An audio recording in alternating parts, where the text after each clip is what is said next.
kubera ko wakoze subscribe ndagusuhuje kandi nguhaye ikaze kuri Ep Media. Niba nawe utarabikora ndagushimiye ko bikoze ubu. Mu kiganiro giheruka twavuze ku ngingo za mbere 10 muri 20 ziranga umuntu twe dukunze kwita uwiyubashye n'ibindi, ahanini akabyitwa hagamijwe kugaragaza ko afite itandukaniro n'abandi bantu basanzwe. Muri iki kiganiro tugiye kurebera hamwe izindi ngingo 10 zari sigaye kugira ngo zuzure 20. Iki ni ikiganiro The Fact cya Ep Media, nge nitwa Tiyunsanze. Tugeze ku ngingo ya 11.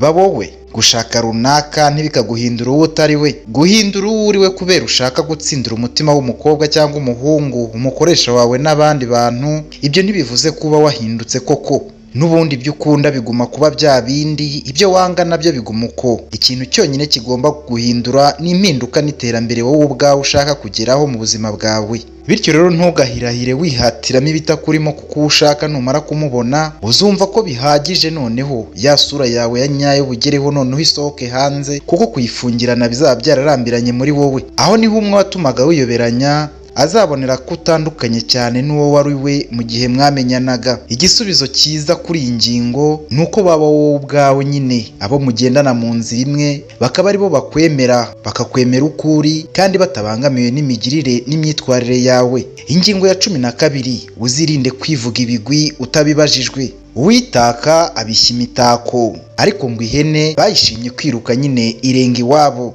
Kuki ukunda kwitaka cyane? None se wabuze impamvu abantu batagira amagambo menshi bubahwa? Nuko batazi kwirarira no kwivugaho cyane. Umunsi uziga guharira abandi bantu ibijyanye no kukuvuga ubutwari bwawe cyangwa ibikorwa byiza ukora muri rubanda cyangwa muri sosiyete ubayemo, nibwo uzagira agaciro muri bo kandi utagahumagiriye. Nta byera ngo de, kandi ngo nta ntungane munsi y'ijuru. Ariko wowe uko ukomeza kubwira abantu uburyo urenzemo, nibwo bazarushaho kwigaho intege nke zawe ziri. Bityo ntuzatinda gushyirwa hasi. Rero wowe uturize, ukore cyane kandi ibikorwa byawe biruta amagambo uvuga. Ntukishimire ko bakwita umwiyemezi, kuko nibyo bigabanya ukuri kw'amagambo uvuga n'imbaraga z'isezerano ryawe. Ingingo ya 13, ntukababazwe n'ibyubahiro udahabwa. Uzaharanire kuba uwa nyuma mu gusoza ikiganiro, kandi ntukingingire abantu kukubaha. Hari igihe ukunda umuntu cyangwa ukamuha agaciro mu buzima bwawe, yewe ukanabimwereka bihagije, nyamara byagera kuri wowe akitwara nk'utakuzi, kandi nyine rimwe na rimwe akanagufata nk'umuntu usanzwe rwose. Mbese agaciro umuha kasendereye umuderi n'intonga, nyamara wowe akawa akagera ku mashyi ye. Niba ari uko bimeze rero, wowe ntuzamwibutse ibyo umukorera kumwubaha, cyangwa ngo umwibutse uwo uri we, cyangwa ngo umwibutse agaciro umuha runaka. Wowe ibyo uzabireke, kuko ngo uwambaye ikirezi ntamenya ko cyera, kandi uko uteye nibyo byiza. Menya yuko iyo wubaha uba ubizwiho, rero kutakire nk'ibyo uhabwa ntibikaguca intege, cyangwa ngo usabe gukorerwa nk'ibyo ukorera abandi. Menya ko nyine ari bo kandi nawe ni wowe. Umunsi umwe hazaza uwo bikubahira kandi utabitakambiye. Ingingo ya 14, ntukereke umuntu ko burya wamwihebeye burundu. Gukunda no kwiyumvamo umuntu ni ibintu abantu twisangamo tutazi uko byanaje. Muri make wowe wisanga ukunda cyangwa wita ku muntu runaka, yewe n'uwakubaza icyo umukundira byakuvuna cyane kukibona. We wumva umukeneye cyane gusa mu buzima bwawe, ukumva ari umuntu wa ngombwa kandi w'agaciro muri wowe. Banakubwiye ngo ntuzongera kumubona, ntabwo wabyemera, kuko agiye byagorana guhozwa. Rero niba ari uko bimeze, niba ufite uwo muntu, uramenye ntakagutwarira icyubahiro cyangwa bigusuzuguza kuko yakumenye uko twaraho nuko umwiyumvamo, kuko byakubabaza kurushaho. Wowe mufata utyo imbere muri wowe mu mutima wawe indani, ariko we ntukabimubwire cyane uko wiyumvamo kuri we, cyangwa ngo ukabye mu kubimwereka. Ndakubwiza ukuri ko umuntu azakubaha kuko abibona ko atari we wenyine amahitamo ufite gusa mu buzima bwawe. Azabikubahira atari ukuvuga ngo nuko wenda benshi bagushaka, ahubwo azabikubahira kuko nyine abona ko hari ikikurimo gishobora gukurura n'abandi bantu. Bivuze ngo azaguha agaciro, kandi nyine azabona ko ugakwiye kuko n'abandi bagushaka, kandi nawe ufite amahitamo. Niwitwara nk'ufite abantu n'ahantu henshi bagukeneye kandi baguha serivisi nk'iyo uwo nawe aguha, kabone n'ubwo utabimubwira ahubwo ukabigaragaza cyangwa ukitwara nk'ubifite, nyine azabona ko atari we shyiga ry'inyuma ku buzima bwawe. Azabona ko nawe ufite agaciro, nubwo nyine nta yandi mahitamo wowe uzaba ufite muri wowe imbere uzaba ubizi, wowe uzitwara utyo nk'aho uyafite, kuko ako niko gaciro kawe kandi azabikubahira kuko ntabwo azabimenya. Ingingo ya 15, kugwa neza ugakabya bituma uboneranwa. Irinde rero, baravuga ngo ubugwaneza bw'inkware bwayigonze ijosi. Ni byiza rwose kugwa neza no korohera abantu, gusa impamvu ituma wowe worohera abantu bo ntabwo bayitayeho, kuko barakomeza bagakora ibyo bagombaga gukora bameze nk'aho batabonye wowe uko ugenza. Uko ukomeza kwereka umuntu ko kuguhemukira no kukurira cyane ntacyo bigutwaye, ubutaha si ibyo gusa azakora, ahubwo azanagukubita kuko azi ko nyine iyo utewe urushyi utanga undi musaya bagakomamo urundi rushyi. Menya kwihagararaho ku muntu ushatse kukubahuka cyangwa se ushatse kukubangamira bigaragara, kandi ntuzamubwire amagambo menshi, ahubwo uzamubwire make kandi witonze. Umwereke ko nakomeza kubigenza atyo atari bwishimira ingaruka biri buze kumugeraho mu kanya kari buze. Kwiyubakira igitinyiro muri wowe bisakara mu bantu kandi bituma abantu bakubaha bakanagukundira ko nyine utagira akajagari mu mutwe wawe. Ibi bizatuma abagukikije bizera ko ikintu wowe ubwawe wiyinjiriyemo ubwo nyine gikorwa ku murongo kandi nta kavuyo kabijemo. Kutavogerwa ni ikimenyetso kiranga urugero rw'imitekerereze umuntu runaka bariho, rero bihorane nawe kandi biharanire. Ingingo ya 16, mbere yo kwita ku by'abandi ujye ubanza urebe ibyawe. Mu gihe utarashyira ibyawe ku murongo, hagarika kwivanga no guhangayikishwa bikabije n'iby'abandi bantu keretse umuryango wawe wonyine. Bizagora abantu rwose kukubaha mu gihe ibyo uhora abandi ari byo buryamo bwawe. Ndakubwira ukuri ko nta muntu uzagira inama ngo ayumve cyangwa yubahe ibyo uvuga kandi bwawe utabikora.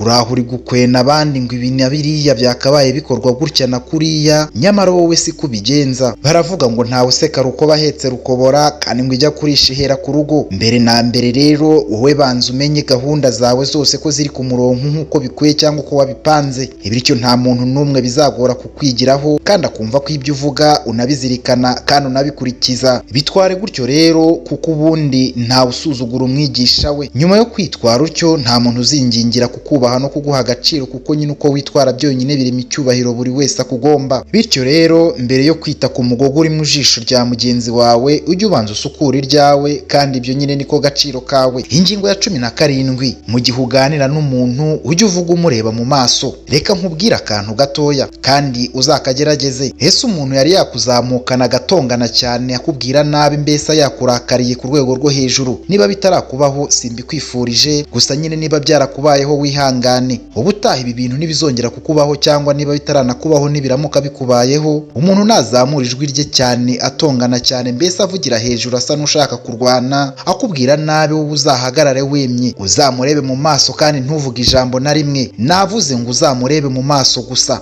ntagire ikintu uzavuga, ahubwo uzahagarara umurebe nyine. Nakomeza kuvuga wenyine, wowe uri kumureba mu maso gusa, mbese mwayahuje kandi utavuga, ndabiza ako kanya azakora ibitandukanye n'ibyo yari gukora iyo utamureba cyangwa iyo uza gusubizanya nawe ngo nawe mutongane. Muri make, niba ushaka kurinda agaciro n'icyubahiro byawe muri sosiyete, uzirinde kureba hasi mu gihe uri kuganira n'umuntu uwo ari we wese, ahubwo ujye ubwira umuntu umureba kandi unyuzemo unamwenyure kandi utasamye. Uzirinde kandi kureba ku ruhande mbere y'uko uwo muganira areba, ujye umureba aba ari ugukuraho amaso ye. Ibi bizagabanya agasuzuguro mu biganiro byose uzagirana n'umuntu, hatitaye ku ngingo muzaba muri kuganiraho. Ngo nunishya abavuze, kandi niyo mpamvu nyine nta cyizere abantu bakunda guha umuntu uganira ahumbaguza. Ibyo rero bihindure kandi uzabyirinde, niko gaciro kawe. Ingingo ya 18, iga kwikunda kandi ntukabere ukurikira izindi. Umuntu utekereza bigiye kure biragoye cyane kumwitanya mu gihe bigiye, ahubwo abantu batiyubashye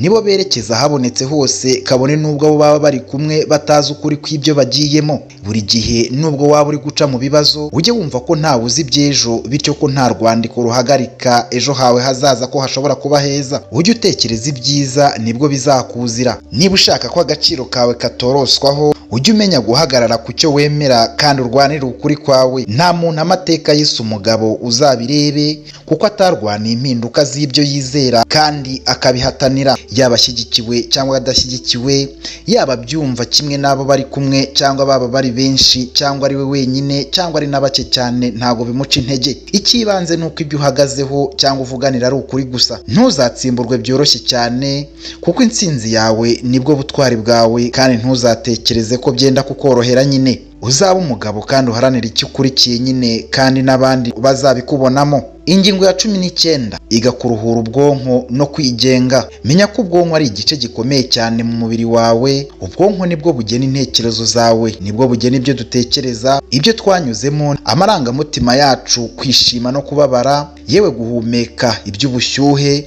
kumva ushonje n'ibindi byinshi by'ihindagurika ry'umubiri ahanini bica mu bwonko. Ibyinshi bituma umubiri ukora neza kandi bigatuma umubiri ukora ibikwiye. Rero menya ko ubwonko bufite uruhare runini cyane mu bigendekere y'umubiri wawe kandi ko bufite aho buhurira no kwihesha agaciro no kugaragara neza mu bantu. Gerageza wige gutembera, urebe ahantu henshi utaruzi kandi wirekure mu buzima bwawe. Sohokana n'abandi bantu, mbese wishime kandi ujye uhora witeguye impinduka no guhangana nazo. Ujye uharanira kugira intekerezo rero zifite icyerekezo cy'ibyiza kurusha ibibi kandi ugerageza kwishimira ko uriho kandi ugira igihe gihagije cyo kuba wenyine no kwitekerezaho ubwawe. Ibi ngibi rero bizaguhesha agaciro kandi bizatuma nyine uba umuntu witonda, umuntu uca bugufi, umuntu ubabarira kandi ujye utinda kurakara. Bizatuma abantu bakwisanzuraho kandi bagukundire ko uzi gupanga gahunda zawe kandi nyine uzi no gukora neza buri kintu cyose mu gihe cyacyo. Ingingo iheruka izindi, ingingo ya 20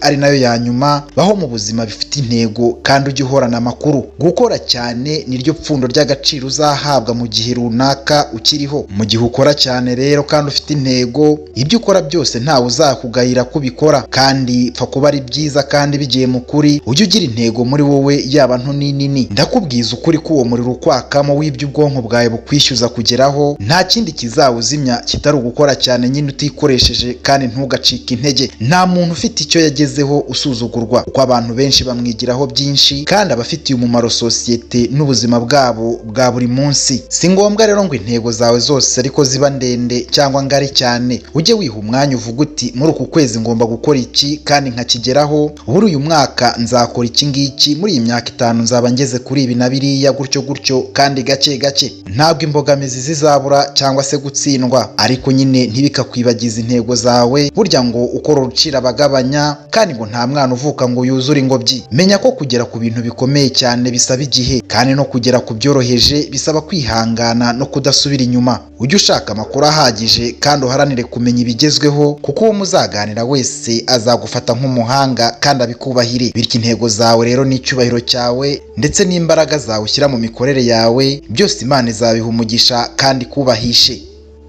Naha dusoreje igice cya nyuma cyangwa se igice cya kabiri gisoza ingingo zizagufasha kudasuzugurwa no guhabwa agaciro n'icyubahiro mu bantu kandi igihe cyose. Kubera ko wakoze subscribe ndagushimiye cyane. Nawe kandi uyikanze ubu urakoze cyane. Iki ni ikiganiro The Facts cya Yep Media. Nge nitwa Tiyunsanze. Ciao ciao, nakagaruka.